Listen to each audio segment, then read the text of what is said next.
Hello friends and welcome back to our channel S two mathematics, जहाँ पे हम तैयारी कर रहे हैं हमारे आने वाले यूपीटीजीटी और एनवीएस टीजीटी के मैथमेटिक्स सेशन के लिए।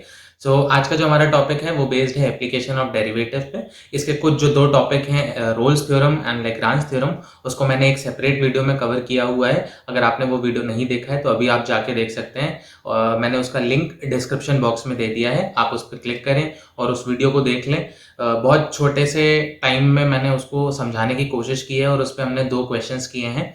किसी भी एनवीएस या यूपी पीजीटी के पेपर में वो आते हैं, एनवीएस पीजीटी के पेपर में आते हैं और 1 या 2 ही क्वेश्चन आते हैं, ज़्यादा क्वेश्चंस नहीं आते हैं उससे, है ना। आज का जो टॉपिक है हमारे पास एप्लीकेशन ऑफ डेरिवेटिव, उसमें भी ज़्यादा क्वेश्चन नहीं मिलेंगे आपको, 2 या 3 क्वेश्चन हार्डली मिलेंगे। उसमें भी बहुत स्पेसिफिक तरीके के क्वेश्चंस रहते हैं। मैं आपको बताऊंगा सारे एप्लीकेशंस, बट कुछ स्पेसिफिक तरीके के एप्लीकेशंस हैं जो कि एनवीएस टीजीटी या यूपी टीजीटी में आते हैं, और मोस्ट प्रोबेबली ये क्वेश्चंस एनवीएस पीजीटी में आते हैं ना। यूपी टीजीटी में भी हार्डली एक क्वेश्चन कभी कभार रेयरली देखने को मिला है, तो ठीक है, वरना ज़्यादा से ज़्यादा क्वेश्चन यूपी पीजीटी और एनवीएस टीजीटी पीजीटी में आते हैं, है ना। तो चलिए हम बिना किसी देरी के अपना ये आज का क्लास शुरू करते हैं। जो हमारा टॉपिक है एप्लीकेशन ऑफ डेरिवेटिव, इसमें कुछ टाइप्स हैं, कुछ एप्लीकेशंस हैं, स्पेसिफिक हमें उन्हें ही पढ़ना है। ज़्यादा डिफिकल्ट क्वेश्चन नहीं आते हैं, इजी क्वेश्चंस आते हैं। तो पहला तो है आपके पास derivative as a rate of change. ठीक है, रेट ऑफ चेंज पे हम कैसे डिफरेंशिएशन का यूज़ कर सकते हैं और कैसे डिफरेंशिएशन का यूज़ करके हम डेरिवेटिव्स फाइंड आउट कर सकते हैं। वैसे तो डेरिवेटिव का मतलब ही सिंपल होता है रेट ऑफ चेंज। किसी भी फंक्शन में हम कैसे चेंजेस ला रहे हैं उस पे, उसके वेरिएबल के रिस्पेक्ट में। तो वो जब भी हम स्टडी करते हैं तभी हम रेट ऑफ चेंज की बात करते हैं और तभी हम डिफरेंशिएशन की बात करते हैं ना। तो नेक्स्ट इस पे टॉपिक है वो है increasing and decreasing of function. कब वो फंक्शन, कोई भी एक फंक्शन हो सकता है, एफ एक्स या एफ टी, कोई भी फंक्शन हो सकता है, वो कब इंक्रीज कर रहा है, कब डिक्रीज कर रहा है, अगर हमें ये फाइंड आउट करना है तब भी हम डेरिवेटिव्स को यूज करते हैं। नेक्स्ट है हमारे पास maximum and minimum of a function. कोई भी फंक्शन है उसका मैक्सिमम कब होगा, कौन से पॉइंट पे होगा, या उसका मिनिमम कौन से पॉइंट पे होगा, ये अगर हमें फाइंड आउट करना होता है तब हम डिफरेंशिएशन का यूज करते हैं। नेक्स्ट है tangent and normal of curve. ये बहुत इंपॉर्टेंट है, इस पे बेस ज़्यादा से ज़्यादा क्वेश्चंस आते हैं कि आपको कोई भी फंक्शन का इक्वेशन दिया हो सकता है, उसके बाद आपको उसके नॉर्मल का या उसके टैंजेंट का आपको इक्वेशन फाइंड आउट करने बोल सकते हैं या फंक्शन फाइंड आउट करने बोल सकते हैं। ठीक है, इस पे बेस्ड क्वेश्चन ज़्यादा से ज़्यादा आते हैं और यही बहुत इंपॉर्टेंट इसमें टॉपिक है। नेक्स्ट है हमारे पास angle of intersection of two curves. तो जब भी दो कर्व हैं आपके पास, कैसे भी हो सकते हैं, मान लीजिए ये 2 कर्व हैं, इनके बीच में कितना एंगल बन रहा है, अगर हमें ये फाइंड आउट करना है तब भी हम डेरिवेटिव्स को यूज करते हैं। और जो हमारे पास नेक्स्ट 2 हैं वो हैं Rolle's theorem and Lagrange mean value theorem. इसको हम डिस्कस कर चुके हैं, जैसे मैंने आपको बताया हमारे प्रीवियस लेक्चर में। तो अगर आपने वो वीडियो नहीं देखी, आप जाके पहले उसको देख लीजिए या बाद में भी देख सकते हैं, कोई दिक्कत नहीं है। ये थोड़ा सा सेपरेट है, रोल्स थ्योरम लैग्रांज थ्योरम थोड़ा सा सेपरेट है, आप उसको अलग से भी पढ़ सकते हो, कोई दिक्कत नहीं है, है ना। तो चलो शुरू करते हैं हमारा पहला टॉपिक, जो कि क्या है, derivative as a rate of change. तो डेरिवेटिव क्या है, कुछ नहीं है, simple rate of change of y है विद रिस्पेक्ट टू x है। ठीक है, जैसे dy बाई dx लिखा हुआ है तब हम ये बात बोलेंगे। ठीक है, जैसे for example y equals to f x एक फंक्शन हो गया। ठीक है, अब y क्या है, एक फंक्शन है x का। अगर हम x में कुछ चेंजेस करेंगे तो y भी जरूरी तौर पे क्या होगा, चेंज होगा ही होगा। ठीक है, तो हम y को अगर इंक्रीज कर रहे हैं तो x में क्या चेंजेस आ रहे हैं, या x को हम चेंज कर रहे हैं तो y में क्या चेंजेस आ रहे हैं, कैसे चेंजेस आ रहे हैं, पॉजिटिव चेंजेस हैं, नेगेटिव चेंजेस हैं। अगर हमें ये फाइंड आउट करना है तो हम क्या यूज करेंगे, डिफरेंशिएशन का यूज करेंगे। और अगर मैं इसमें लिखूं कि जो भी चेंज आया है y में विथ रिस्पेक्ट टू जो भी चेंज आया है x में, उसको हम क्या बोलते हैं, डिफरेंशिएशन ही तो बोलते हैं, है ना। सो डेरिवेटिव क्या है, it is nothing but the rate of change of y with respect to x। ठीक है, सो यही क्या है, रेट ऑफ चेंज। ठीक है, इसका आपका एप्लीकेशन आपने फिजिक्स में भी देखा होगा। सो इस पे बेस्ड हम एक क्वेश्चन कर लेते हैं जिससे आपको थोड़ी बेटर अंडरस्टैंडिंग हो जाए कि क्वेश्चन कैसे टाइप के आ सकते हैं। वैसे इस पे बेस्ड क्वेश्चन बहुत रेयरली आपको देखने को मिलेगा, पर अगर आपको एक बार समझ में आ जाएगा कि इस पे बेस्ड कैसे क्वेश्चन आ सकते हैं तो ईजी हो जाएगा थोड़ा सॉल्व करने के लिए। तो क्वेश्चन देखिए, बहुत सिंपल सा है। If the volume of sphere is increasing at a constant rate, then the rate at which it radius is increasing is. ठीक है, कोई भी एक वॉल्यूम ऑफ स्फीयर है, आपके पास स्फीयर है, उसका वॉल्यूम कैसा है, इंक्रीज कर रहा है, बट इंक्रीज कैसे कर रहा है, एट अ कांस्टेंट रेट। ठीक है, तब आपको बताना है कि जो उसका रेडियस होगा वो किस रेट से इंक्रीज करेगा, है ना। तो पहला ऑप्शन क्या है, कांस्टेंट हो सकता है, उसका रेट भी कांस्टेंट हो सकता है क्योंकि वॉल्यूम का जो स्फीयर का वॉल्यूम का रेट है इंक्रीज होने का वो भी कांस्टेंट है, तो शायद रेडियस का इंक्रीज होने का भी जो रेट होगा वो कांस्टेंट हो सकता है, या तो वो प्रोपोर्शनल टू रेडियस हो सकता है, या तो वो क्या हो सकता है inversely proportional to the radius, या तो लास्ट ऑप्शन है आपके पास inversely proportional to the surface area. ठीक है, अब हमें ये फाइंड आउट करना है कि रेट किसके बराबर होगा। ठीक है, कांस्टेंट है, प्रोपोर्शनल है रेडियस के, या प्रोपोर्शनल है सरफेस एरिया के, या इनवर्स प्रोपोर्शनल है। ठीक, चलो अब अगर आपको याद हो तो v क्या होता है या वॉल्यूम ऑफ सरफेस क्या होता है, that is 4/3 pi r cube. ठीक है, let's assume this r is the radius of that sphere. ठीक है, अब हमसे क्या बोला जा रहा है कि ये जो वॉल्यूम है उसको हम चेंज कर रहे हैं विथ रिस्पेक्ट टू टाइम, है ना, टाइम के रिस्पेक्ट में ही चेंज किया जा रहा होगा। ठीक है, so d v by d t, ये क्या बोला गया है हमसे, कोई कांस्टेंट है। ठीक है, मैं कांस्टेंट के लिए के लिख देता हूँ, है ना, ये कैसा है, रेट कैसा है, इसका कांस्टेंट है। ठीक है, अब हम क्या करेंगे, इसको डिफरेंशिएट करके देख लेते हैं।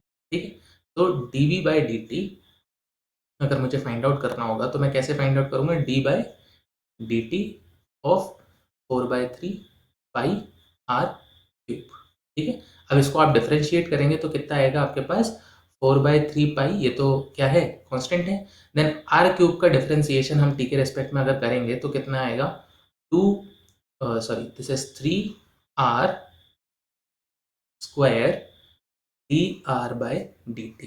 ठीक है, ये क्लियर हो गया। अब देखो यहाँ से क्या है, you can cancel this out, 3 cancel कर सकते हो, और यहाँ पे कहता है d v by d t किसके बराबर था, के बराबर था, तो मैं यहाँ पे के लिख लेता हूँ। ठीक है, अब आपको यहाँ से क्या मिल जाता है, अगर आप ये जो भी क्वांटिटी है उसको आप ट्रांसफर कर दो किस साइड, इस साइड ट्रांसफर कर दो, तो इससे आप क्या लिख सकते हो, d r by d t. अभी d r by d t क्या है, रेडियस कैसे चेंज हो रहा है टाइम के रिस्पेक्ट में, वो d r by d t होगा। D r by d t is equals to k upon जो भी मटेरियल था यहाँ पे, that is 4 pi r square.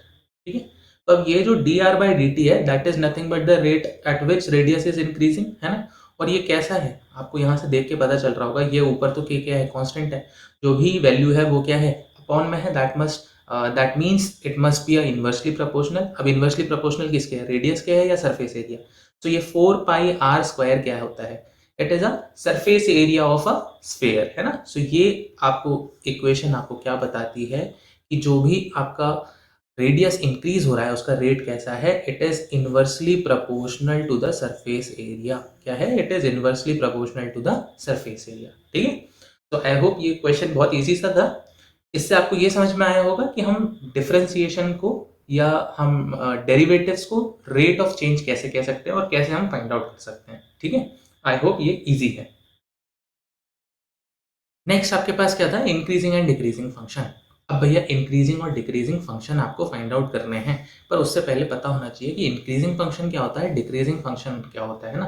Derivative का यूज करके हम फाइंड आउट तो कर सकते हैं कि इंक्रीजिंग फंक्शन कैसे पता करेंगे कि कौन सा फंक्शन इंक्रीजिंग है या कौन सा डिक्रीजिंग है, पर उससे पहले हमें पता होना चाहिए कि इंक्रीजिंग मतलब क्या है और डिक्रीजिंग फंक्शन मतलब क्या है यहाँ पे। ठीक है, सो पहले तो हम इंक्रीजिंग फंक्शन देख लेते हैं। इंक्रीजिंग फंक्शन क्या होता है, लेट्स अज्यूम कोई भी फंक्शन है एफ ऑफ एक्स। ठीक है, अब आप क्या कर रहे हो, इसके डोमेन में से 2 पॉइंट निकाल ले रहे हो। वो 2 पॉइंट कौन कौन से हैं, एक है x1, दूसरा है x2। ठीक है, जहाँ पे क्या है x1 is less then x2। ठीक है, हम ऐसा अज्यूम कर लेते हैं कि x1 is less then x2। अगर ये फंक्शन की value eight f of x1 और फंक्शन की value at f x two ये क्या हो, ये भी ऐसी हो, यानी फंक्शन की value at x1 is less than function की वैल्यू एट x2, तब हम क्या बोल सकते हैं, ये जो हमारा फंक्शन है वो कैसा होगा, इंक्रीजिंग होगा, है ना। छोटी वैल्यू के लिए छोटा फंक्शन मिल रहा है आपको और बड़े वैल्यू के लिए बड़ा फंक्शन की वैल्यू मिल रही है। ठीक है, तब आप क्या बोलते हो, इसको इंक्रीजिंग फंक्शन बोलते हो। वैसे ही सिमिलरली अगर आपको डिक्रीजिंग फंक्शन फाइंड आउट करना है, सेम है, आपके पास क्या है, फंक्शन है, फंक्शन के बाद आप क्या बोल रहे हो कि आपके पास 2 कोई भी पॉइंट है x1 x2।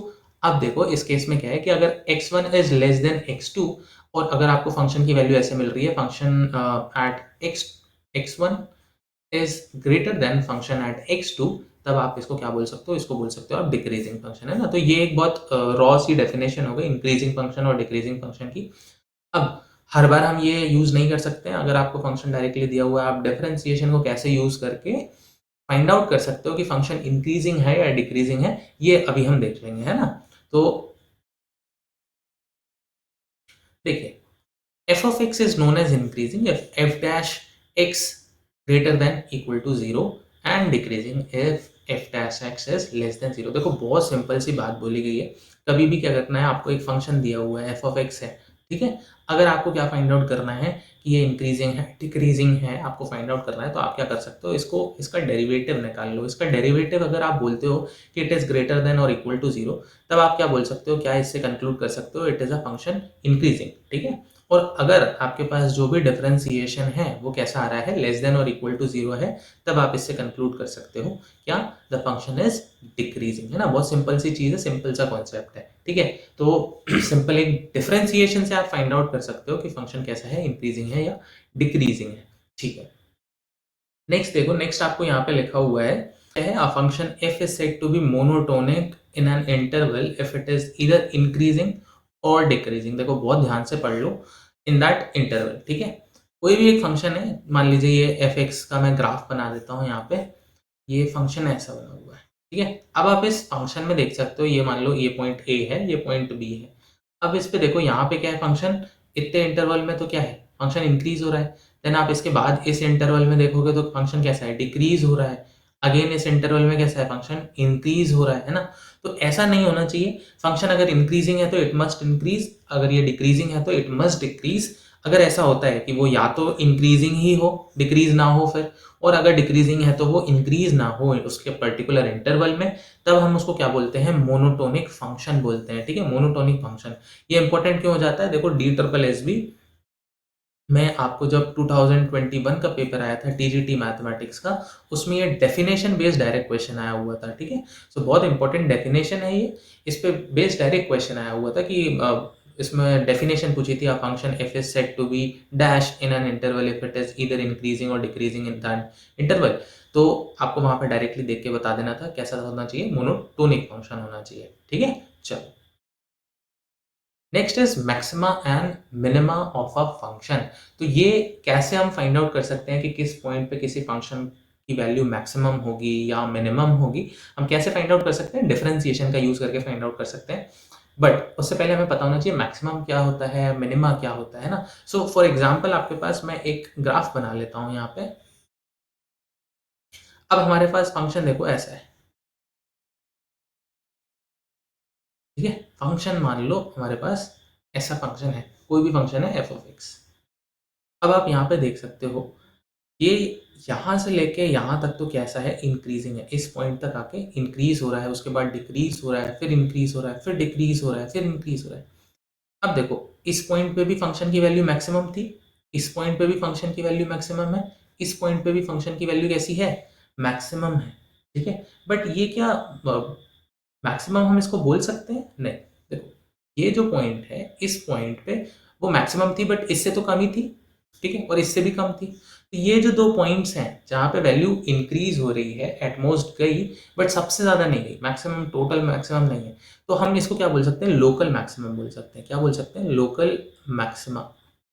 इसको आप क्या बोलोगे, लोकल मैक्सिमा बोलोगे इन दोनों पॉइंट्स को। क्योंकि अगर आप इन इंटरवल की बात करो, इस इंटरवल की बात करो, पर्टिकुलर इस इंटरवल की अगर हम बात करें, तो this is maximum for this interval. पर ये क्या पूरे फंक्शन का मैक्सिमम है, नहीं, पूरे फंक्शन का मैक्सिमम नहीं है। वैसे ही आप अगर इस इंटरवल की बात करोगे, यहाँ से लेके ये जो मैं रेड कलर में कर देता हूँ, इसमें अगर आप इस इंटरवल की बात करोगे, सो दिस इज मैक्सिमम, ठीक है। But this is not the maximum for the whole function, ठीक है। सो इसको हम क्या बोलेंगे, लोकल मैक्सिमा, ठीक है। वैसे ही आपके पास क्या है, मिनिमा है। लोकल मिनिमा क्या होता है, अब देखो ये जो पॉइंट है, ये पॉइंट है, ये पॉइंट है, ये पॉइंट है, ये कैसे हैं, मिनिमम है। अगर मैं इस इंटरवल, पर्टिकुलर इस इंटरवल की बात करूं, तो this is minima for this particular interval. पर क्या ये मिनिमम है पूरे फंक्शन के लिए, नहीं, ठीक है। सो ऐसे क्या है, ये जो दो पॉइंट्स हैं, इन दो पॉइंट्स को हम क्या बोलते हैं, लोकल मिनिमा, मिनिमा, ठीक है। अब देखो, ये पॉइंट अगर आपको दिख रहे होंगे, ये जो पॉइंट है, ठीक है, ये पॉइंट है, इन पॉइंट्स पे आप देख सकते हो, मैं इसको दूसरे कलर से कर देता हूँ जिसमें आइडेंटिफाई हो जाए, ठीक है। इस पॉइंट पे ये जो व्हाइट कलर के पॉइंट्स हैं, अब इन पॉइंट्स पे अगर आप ध्यान से देखो, तो जो भी फंक्शन होगा, फंक्शन का स्लोप कितना आना चाहिए, स्लोप कितना आना चाहिए, जीरो आना चाहिए, है ना। फंक्शन का स्लोप कितना आएगा, जीरो आएगा। जीरो क्यों आएगा, अभी आगे चल के पता चल जाएगा, ठीक है। इस पॉइंट पे जब स्लोप 0 आएगा, इसका मतलब क्या है, इस प्लेस पे अगर आप डेरिवेटिव फाइंड आउट करोगे, ठीक है, let's assume this is point c, ठीक है, एफ डैश सी, तो ये कितना आएगा, 0 आना चाहिए, डिफरेंशिएशन कितना आएगा, 0 आएगा, ठीक है। इसको हम क्या बोलते हैं, point of inflection, point of inflection, ठीक है, ये चीज याद रखना। तब आप मैक्सिमम मिनिमम समझ गए। तो हम क्या बोलते हैं, ये जो मैक्सिमम है इनको हम लोकल मैक्सिमा बोलते हैं, ये जो मिनिमम है उनको हम लोकल मिनिमा बोलते हैं, और ये जो होगा वो हम क्या बोलेंगे, अल्टीमेट मैक्सिमम बोल सकते हैं इसको, ठीक है। चलो, तो ये तो हो गया मैक्सिमा एंड मिनिमम। अब इसको हम फाइंड आउट कैसे करते हैं, ठीक है। तो पहला तो क्या है, फर्स्ट डेरिवेटिव से है। फर्स्ट डेरिवेटिव का तरीका आप यूज कर सकते हो, उसी से आप फाइंड आउट कर सकते हो कि आपका मैक्सिमम क्या है, मिनिमा क्या है। अगर ये रूल आप अप्लाई नहीं कर पाते हो या फेल हो जाता है, तो आपके पास दूसरा लॉ है, जिसमें दूसरा रूल है जिसमें आप इसको यूज कर सकते हो, उसको हम सेकंड डेरिवेटिव्स के तौर पे करते हैं, ठीक है। तो सबसे पहले तो क्या है, आप क्या करो, एक फंक्शन ले लो, ठीक है। So let f be a function defined on an open interval I and f be a continuous at a critical point C in I, ठीक है। जब हमने पिछले स्लाइड में हमने देखा, ये जो मैंने पॉइंट ऑफ इन्फ्लेक्शन बोला था, तो ये जो C है, जो C है, इसको आप क्या बोलते हो, क्रिटिकल पॉइंट, क्या बोला जाएगा, क्रिटिकल पॉइंट बोला जाएगा। जरूरी नहीं है यही सी है, ये इस पॉइंट पे को भी आप क्या बोलोगे, क्रिटिकल पॉइंट बोलोगे। जिस जिस पॉइंट पे आपके पास डेरिवेटिव 0 आ रहे हैं उसको हम क्या बोलेंगे, क्रिटिकल पॉइंट बोलेंगे। देन इफ एफ एक्स, ठीक है, ये क्या है, डेरिवेटिव है, ठीक है, F dash x, F dash x, मैं इसको यहाँ लिख देता हूँ, डैश यहाँ पे होना चाहिए। F dash x sign changes from positive to negative as x increases through C. That is, if f dash x is more than 0 at every point sufficiently close to and to left of C, and f dash x is less than at every point sufficiently close to and to the right of C, then point C is called as local maxima. अब ध्यान से देखो, हमने क्या बात बोली थी, अगर हमारे पास क्या है, ये एक ग्राफ है, अब हम इस पॉइंट की बात कर रहे हैं, दिस इज सी, क्या है ये पॉइंट, क्या है, दिस इज सी पॉइंट। अब इस पॉइंट पे अगर आप देखोगे, लेफ्ट साइड में देखोगे, तो इसका डिफरेंशिएशन अगर आप करोगे, तो इसका डिफरेंशिएशन या इसकी स्लोप की अगर हम बात करें, तो ये स्लोप कैसा रहेगा, पॉजिटिव रहेगा ना।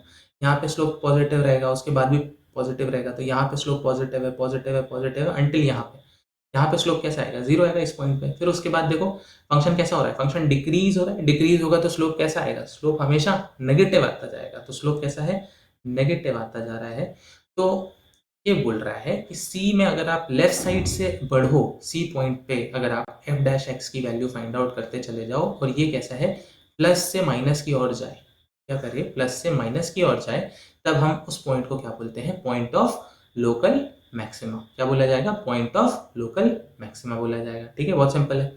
अब देखो सिंपल, हम लोकल मिनिमा की भी बात कर लेते हैं। अब देखो इस पॉइंट पे, इसको मैं बोल देता हूँ, late assume this point is D, तो एफ डैश डी कितना आएगा, 0 आएगा, इस पॉइंट पे तो 0 ही आएगा, ठीक है। अब देखो यहाँ पे स्लोप कैसा होगा, नेगेटिव होगा, नेगेटिव होगा, नेगेटिव होगा, इन पॉइंट्स पे स्लोप कैसा होगा, नेगेटिव होता जाएगा ना, कि स्लोप कैसा ऐसा ऐसा ऐसा आ रहा है ना, ऐसे स्लोप कैसा होता है, नेगेटिव होता है, ठीक है। उसके बाद क्या होगा, यहाँ पे जैसे ही आप इस पॉइंट पर्टिकुलर डी पॉइंट के जैसे ही बाद में जाओगे, तो वो क्या होगा, स्लोप इंक्रीज होने जाएगा लगेगा, और वो कैसा स्लोप होने लगेगा, पॉजिटिव होने लगेगा।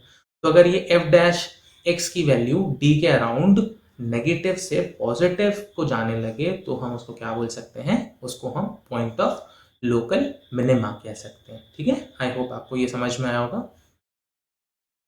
नेक्स्ट क्या है हमारे पास, if f dash x does not change sign as x increases through C, then C is neither a point of local maxima nor a point of local minima. In fact, such point is called as point of inflection, ठीक है। अगर कोई point है जहाँ पे जो हमारा C है, ठीक है, जहाँ पे C की वैल्यू जब आप f डैश में रख रहे हो, तो ये प्लस से प्लस में ही रह रही है या माइनस से माइनस में ही रह रही है, कोई चेंजेस नहीं आ रहा है, उस पॉइंट को आप क्या बोलते हो, पॉइंट ऑफ इन्फ्लेक्शन बोल देते हो, ठीक है। ना ही लोकल मिनिमा, ना ही लोकल मैक्सिमा, ठीक है। चलो, तो ये तो हमारे पास था फर्स्ट डेरिवेटिव का मेथड। अब हम देखेंगे सेकंड डेरिवेटिव टेस्ट, है ना। सेकंड डेरिवेटिव टेस्ट को आप कैसे यूज कर सकते हो, तो let f be a function defined on interval I and it is 2 times differentiable at c. ये बहुत इंपॉर्टेंट है, अगर वो डिफरेंशिएबल ही नहीं है 2 टाइम तो आप ये टेस्ट अप्लाई नहीं कर सकते, ठीक है। सो जो भी फंक्शन लोगे, अगर उस पर आपको सेकेंड डेरिवेटिव टेस्ट लगाना है तो वो फंक्शन कैसा होना चाहिए, डिफरेंशिएबल होना चाहिए at point c. First, x equals to c will be the point of local maxima if f dash c is equals to 0 and f double dash c is less than 0। क्या बोल रहा है, कोई function है fx, ठीक है। अब आपको क्या फाइंड आउट करना है, आपको फाइंड आउट करना है कि c पॉइंट पे क्या है, इसका लोकल मैक्सिमा है, मिनिमा है। कैसे फाइंड आउट करोगे, तो आपको क्या करना पड़ेगा, सिंपल आप f डैश c निकाल लो। f डैश c क्या है, 0 आएगा, ठीक है। f डैश 0 आएगा, उसके बाद आपको क्या करना है, डबल डेरिवेटिव निकालना है एट सी। और अगर आपका double derivative is less then 0, ये चीज़ याद रखना, थोड़ा सा उल्टा होता है। अगर डबल डेरिवेटिव कैसा है, लेस देन 0 है, उसका मतलब क्या होगा, वो पॉइंट कैसा होगा, लोकल मैक्सिमा का होगा, ठीक है। जब क्या होगा, एफ ऑफ सी कैसा होगा, लोकल मैक्सिमा होगा। और इसी का उल्टा कैसा होगा, अगर F double dash C greater than 0 आ जाए तब क्या हो जाएगा, this will B local minima, ठीक है। ये चीज याद रखना, बहुत सिंपल सा है ना। दो ही केस है, आपको पहले फंक्शन फर्स्ट डेरिवेटिव निकालना है उसका सी पॉइंट पे, ठीक है। एफ डैश सी कितना होना चाहिए, 0 होना चाहिए। फिर उसके बाद आप क्या करोगे, डबल डेरिवेटिव निकालोगे। डबल डेरिवेटिव अगर लेस देन 0 आता है that means it is a point of local maxima. अगर ग्रेटर देन 0 आता है that means it is a point of local minima, ठीक है, सिंपल। तो नेक्स्ट पॉइंट में यही लिखा हुआ है, ठीक है। हैविंग लोकल मिनिमा, अगर कैसा होना चाहिए, double derivative should be greater than 0, ठीक है। अगर f dash c is equals to 0 and f double dash c is equals to also 0 then the test fails, है ना। कभी क्या होता है कि आपके पास fx, आपने पहले फर्स्ट डेरिवेटिव निकाला, फिर f dash c क्या आ रहा है आपके पास, 0 आ रहा है, फिर डबल डैश c भी क्या आ रहा है आपके पास, 0 आ रहा है, तब ये जो टेस्ट है डबल डेरिवेटिव टेस्ट या सेकंड डेरिवेटिव टेस्ट जो है वो कैसा हो जाएगा, फेल हो जाएगा। तब आपको क्या करना पड़ेगा, वापस से फर्स्ट डेरिवेटिव टेस्ट की तरफ जाना पड़ेगा ना। फिर अपने पास कोई और चारा नहीं है, हम क्या करेंगे, फर्स्ट डेरिवेटिव टेस्ट ही करेंगे, ठीक है। तो ये भी बहुत इंपॉर्टेंट है, इस पे बेस डायरेक्टली क्वेश्चन आ जाते हैं, आपको लोकल मैक्सिमा लोकल मिनिमा बताना होता है किसी भी फंक्शन का। Next, this is the most important topic of this particular lecture, ठीक है। क्या, tangent and normal to a curve, ठीक है। किसी भी कर्व का टैंजेंट या नॉर्मल की इक्वेशन फाइंड आउट करना या उनका स्लोप फाइंड आउट करना, इस पे ही बेस्ड सारे क्वेश्चन आएंगे, आप देख लेना। यूपीटीजीटी हो, एनवीएसटीजीटी हो, इसी पे बेस्ड 2 से 3 जो भी क्वेश्चन आते हैं जनरली इसी पे बेस्ड क्वेश्चन आते हैं। एक आध क्वेश्चन आ सकता है रोल्स थ्योरम पे, एक आध क्वेश्चन आ सकता है आपके लोकल मैक्सिमा लोकल मिनिमा पे। The slope of a tangent to a curve y equals to fx at point P x1 y1, it is given as dy by dx at P point x1 and y1 equals to f dash x। Therefore, अब ध्यान से देखो क्या बात हो रही है, एक कोई ग्राफ बना लेते हैं हम पहले। ये कर्व दिया हुआ है, ठीक है। कर्व दिया हुआ है, ये जो पॉइंट है इस पॉइंट को मैं लिख लेता हूँ P पॉइंट, और P पॉइंट के कोऑर्डिनेट्स क्या है, x1 y1। और ये कर्व किस चीज़ का है, फंक्शन का है, एफ एक्स फंक्शन जो हमारे पास है, ठीक है। इसको आपने y equals to f x लिख रखा है, ये फंक्शन का ग्राफ है। अब देखो क्या बात हो रही है, इस पॉइंट पे क्या कर सकते हैं आप, एक टैंजेंट पास कर सकते हो, एक नॉर्मल बना सकते हो, है ना। टैंजेंट भी पास कर सकते हैं और क्या कर सकते हैं, नॉर्मल। तो टैंजेंट, ये जो वाइट लाइन ड्रॉ कर रहा हूँ मैं, this is tangent, this is tangent. और इसी से अगर आप एक 90 डिग्री से पास होती हुई एक लाइन बना दो, तो दिस मस्ट बी क्या, this must be normal, this must be normal, this must be tangent.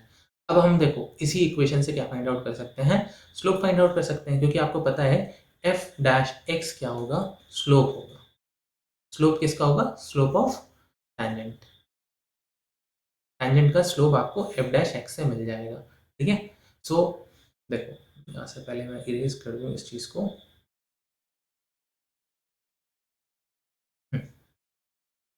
Equation of tangent to the curve px will be written as this: y minus y1 is equals to f dash x1 x minus x1।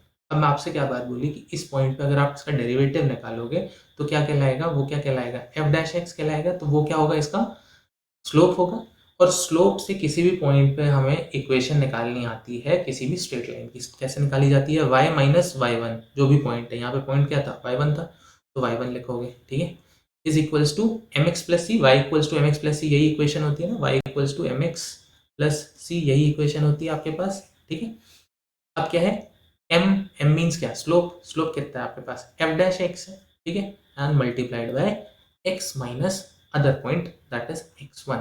ये आपकी equation बन गई किसकी, tangent की। अब अगर आपके पास tangent की इक्वेशन है, you can find out the equation of normal easily, because normal और टेंजेंट का रिलेशन कैसा होता है, नॉर्मल और टेंजेंट का रिलेशन हमें पता है कि अगर लेट से m1 किसका स्लोप है, टेंजेंट का, और m2 किसका स्लोप है, नॉर्मल का, तो इनका जो प्रोडक्ट आएगा वो कितना आएगा, -1 आएगा। या तो आप इसको ऐसे लिख सकते हो या तो आप इसको ऐसे भी लिख सकते हो, ठीक है। तो स्लोप कैसा होता है, -1/m2, ठीक है।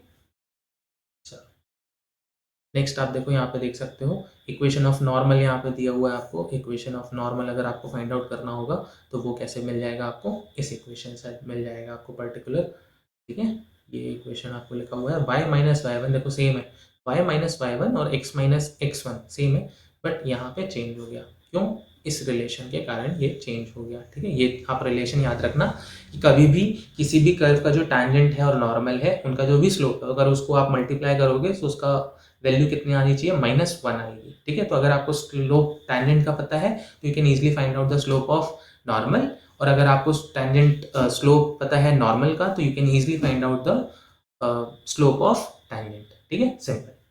चलो इस पे बेस्ड हम क्वेश्चन करेंगे, बहुत सिंपल है, समझ में आ जाएगा। देखिए पहला क्वेश्चन जो हमारे पास है वो कहाँ से है, एनवीएस पीजीटी से लिया गया है, ठीक है, 2019 का क्वेश्चन पेपर है। If A is the area formed by positive x-axis and the normal and tangent of to a circle x square plus y square equals to 4, तो क्या है, आपके पास एक ग्राफ बना लो। सबसे बढ़िया तरीका क्या है, एक ग्राफ बना लो और इस ग्राफ पे देखो, समझने की कोशिश करो। एक सर्कल है, ठीक है, सर्कल दिया हुआ है, सर्कल आप ध्यान से देखो, सर्कल की इक्वेशन दी हुई है x square plus y square equals to 4। अब आप यहाँ से फाइंड आउट कर सकते हो सेंटर क्या होगा, 0,0 होगा, रेडियस क्या होगा, रेडियस उस सर्कल का कितना होना चाहिए, 2 होना चाहिए, ठीक है। अब देखो एट 1,√3, ठीक है, 1,√3 पॉइंट से क्या हो रहा है, आपका टैंजेंट पास हो रहा है और नॉर्मल भी पास हो रहा है, ठीक है।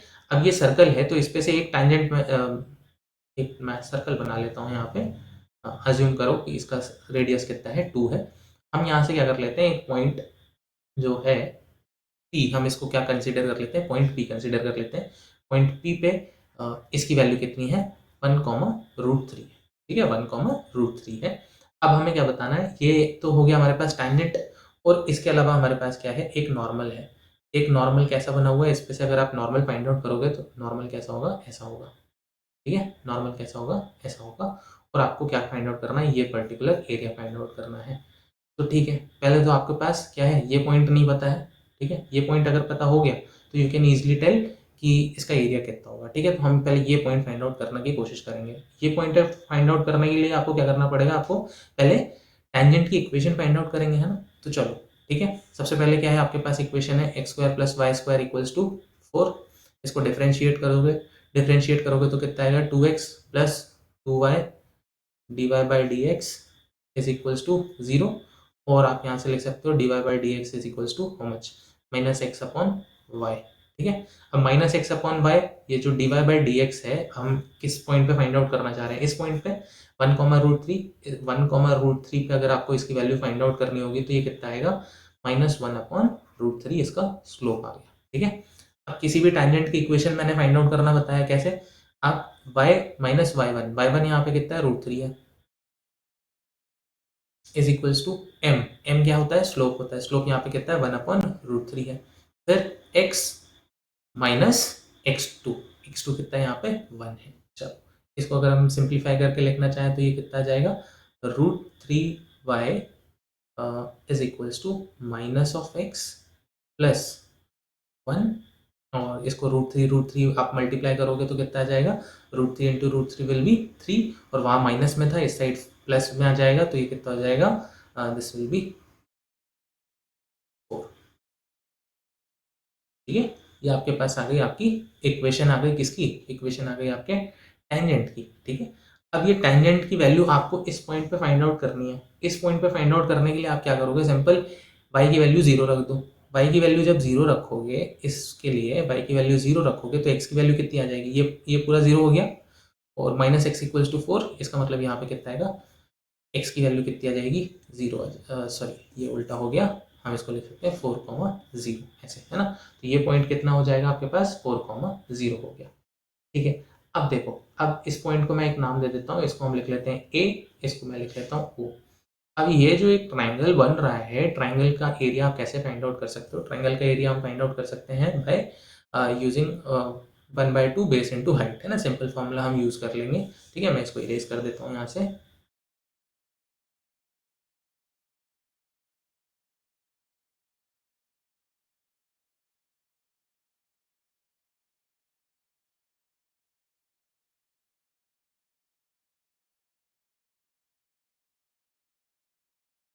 चलो, तो पहले तो मैं पी ए फाइंड आउट कर लेता हूँ, पी ए की डिस्टेंस कितना है, पी ए का डिस्टेंस कितना होगा आपको पता चल जाएगा। क्या, कैसे आप फाइंड आउट कर सकते हो, that is under root of x1 minus x2 square, so 4 minus 1 का whole square plus y2 minus y1 का होल स्क्वायर, यानी 0 माइनस रूट 3 का होल स्क्वायर। तो ये कितना आ जाएगा, 4 माइनस 2 का स्क्वायर यानी कितना हो गया, 3 का स्क्वायर, दैट इज 9, और ये कितना हो जाएगा, 3 हो जाएगा।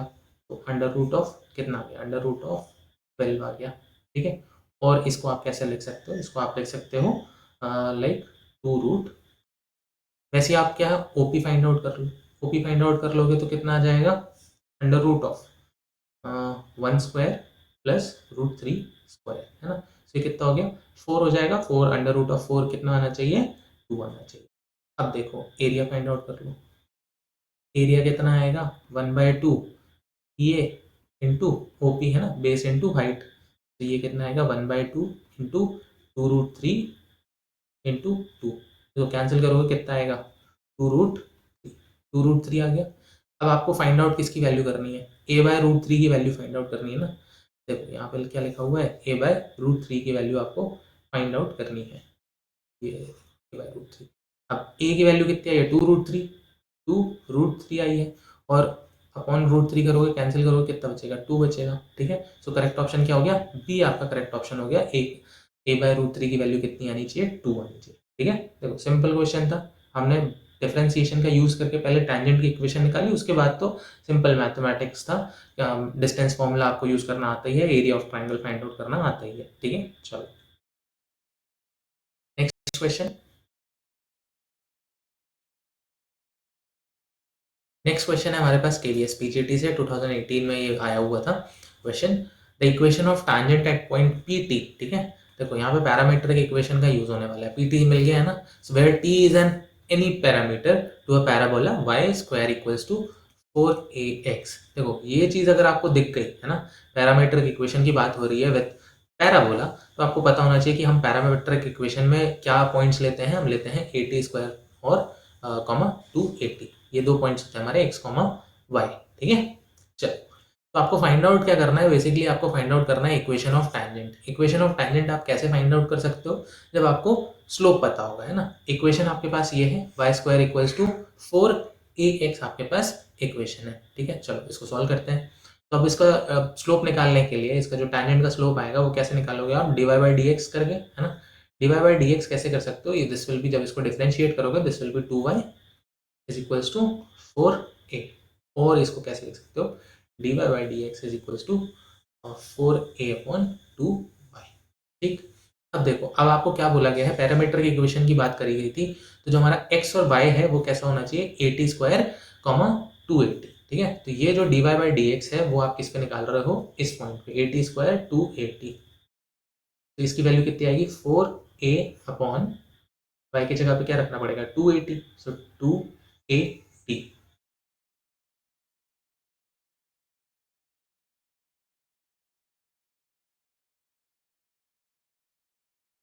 Now this will B cancel out, 2 into 2 will be 4, a को कैंसिल करोगे तो ये कितना आ जाएगा, 1/। अब देखो टेंजेंट का जो आपके पास स्लोप है, टेंजेंट का स्लोप आ गया है dy/dx, जिसको कह लो आप, वो कितना आ गया है, 1/t आ गया है।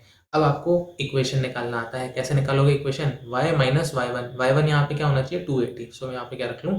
280 इज इक्वल्स टू स्लोप कितना है? 1/t and x minus x1 that is 80 square.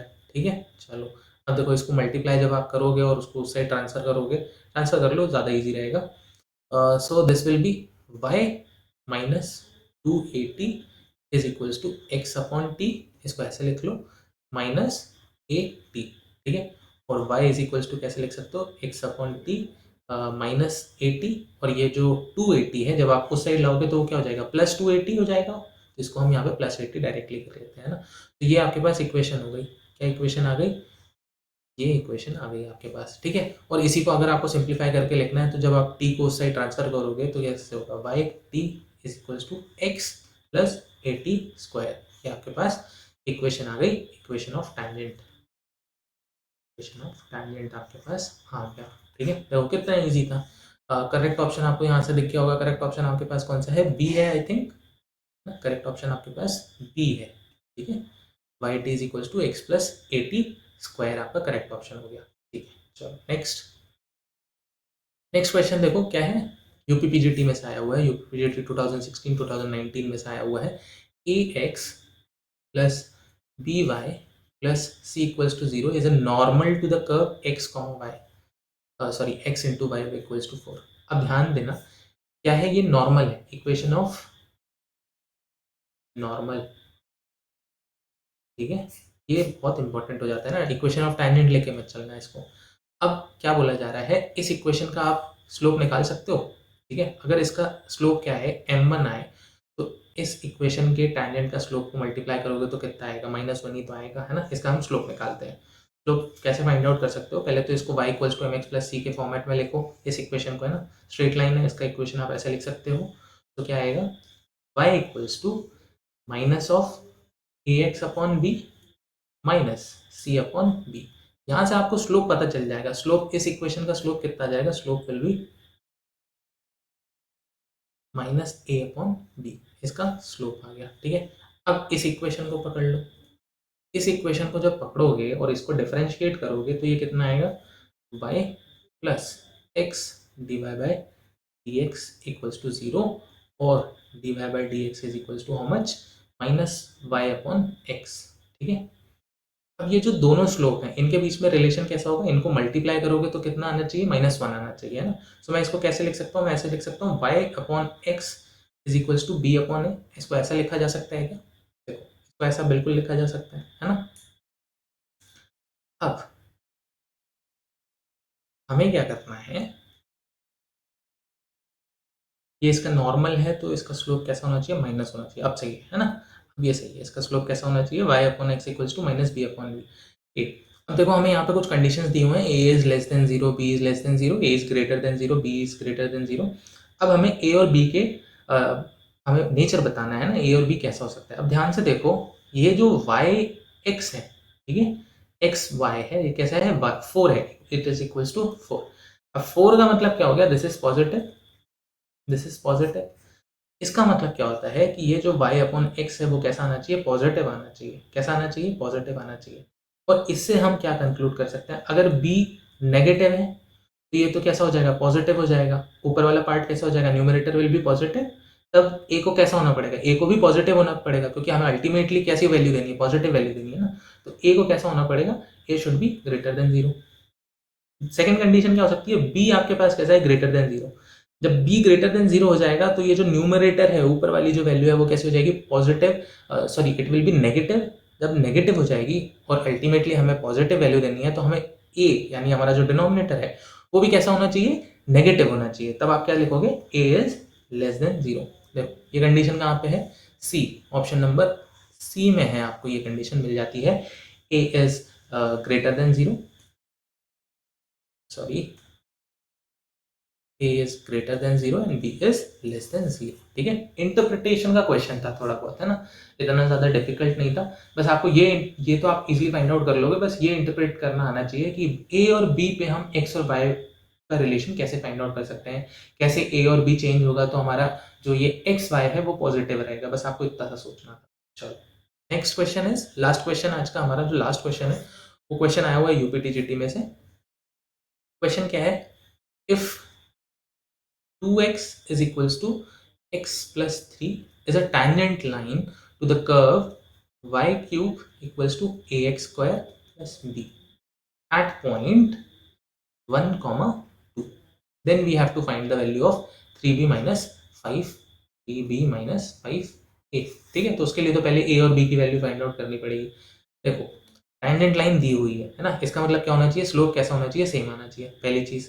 दूसरी चीज, आपके पास एक पॉइंट दिया है 1,2, इस पॉइंट को अगर आप रखोगे, हमारी इक्वेशन जो कर्व का इक्वेशन है इस पे 1,2 रखो, 1,2 रखोगे तो क्या आ जाएगा, this will be 2 cube, this will be a times 1 square plus b, और यहाँ से क्या कह सकते हो a plus b is equals to 8। ठीक है, इंपॉर्टेंट चीज मिल गई आपको। ठीक है, a प्लस बी का रिलेशन मिल गया, 3ab माइनस 5ab अपन निकाल लेंगे। ठीक है, पहली चीज मिल गई। अब देखो इसका स्लोप फाइंड आउट करते हैं। स्लोप फाइंड आउट कैसे कर लोगे, डिफरेंशिएट करके। डिफरेंशिएट करोगे इसको कितना आएगा, 3 by square dy by dx is equals to 2 times ax plus b, वो तो जीरो ही हो जाएगा। ठीक है, और इसको कैसे लिख सकते हो, dy by dx is equals to 2ax upon 3y square. अब ये जो स्लोप है वो किस पॉइंट पे बात कर रहे हैं, 1,2 पे ही तो बात कर रहे हैं, तो इसको भी हम वैल्यू किस पे निकाल लेंगे, 1,2 पे निकाल लेंगे। ठीक है, अब इसकी वैल्यू 1,2 पे निकालोगे जब, तो वो कितनी आ जाएगी, x की जगह पे क्या रखना पड़ेगा, 1 रखना पड़ेगा, तो 2a अपॉन 3 y स्क्वायर, यानी आपको क्या करना पड़ेगा 2 स्क्वायर। सो इसको मैं अल्टीमेटली कितना लिख लूँ, 412, और इसको कैसे लिख सकते हो, 6 लिख सकते हो, तो a अपॉन 6 आ गया। ठीक है, तो दूसरा चीज मिल गई आपको, स्लोप कितना है, a अपॉन 6। ठीक है, टेंजेंट था, ये इक्वेशन किसकी है, टेंजेंट की है। इसका स्लोप किसके बराबर होगा, इसी के बराबर होगा। इसका स्लोप हम फाइंड आउट करेंगे, slope of tangent. Slope of tangent अगर आप फाइंड आउट करोगे तो स्लोप हम कैसे फाइंड आउट करेंगे, इसको y equals to mx plus c के वैल्यू में लिख सकते हैं, तो y x upon 2 plus 3 upon 2, ये हो गया। यहाँ से आपको स्लोप कितना मिल गया, स्लोप मिल गया 1 अपॉन 2। ये जो दो स्लोप हैं, ठीक है, ये जो दो स्लोप आपको मिले हुए हैं, ये स्लोप कैसे होने चाहिए, इक्वल होने चाहिए, है ना, यही स्लोप तो इक्वल होंगे, क्योंकि ये इक्वेशन ये टैंजेंट का स्लोप है, ये कर्व का स्लोप है। तो इससे आपको मिल गया 1/2 is equals to a by 6, और इसको कैसे लिख सकते हो, a is equals to, this will give you a is equals to 3। ठीक है, a इक्वल्स टू 3 मिल गया, तो ये जो इक्वेशन थी आपके पास, ये इक्वेशन से आप क्या कर सकते हो, b फाइंड आउट कर सकते हो। तो कैसे फाइंड आउट करेंगे, 8 is equals to 3 plus b, और this will give you b is equals to how much, 5। ठीक है, अब देखो a की वैल्यू 3 है, b की वैल्यू 5 है, फाइंड आउट करना था 3b माइनस 5 है, 3b माइनस 5a, b की जगह क्या रखना है, 5 रखना है, और a की जगह क्या रखना है, 3 रखना है, तो this must be 15 minus 15, that is 0। Correct answer आपका क्या हो जाएगा, करेक्ट आंसर आपका हो गया option number A, that is 0। देखो कितना सिंपल था क्वेश्चन। ठीक है, चलो, तो ये आज का हमारा लास्ट क्वेश्चन था। आई होप आपको ये वीडियो अच्छा लगा होगा, सारे सॉल्यूशन समझ में आए होंगे, सारे कॉन्सेप्ट समझ में आए होंगे। ठीक है, और तो अगर आपको ये वीडियो अच्छा लगता है तो प्लीज़ इसे लाइक करें, अपने फ्रेंड्स के साथ शेयर करें, और इस चैनल को सब्सक्राइब करके जाएं। Thank you so much for watching, bye bye.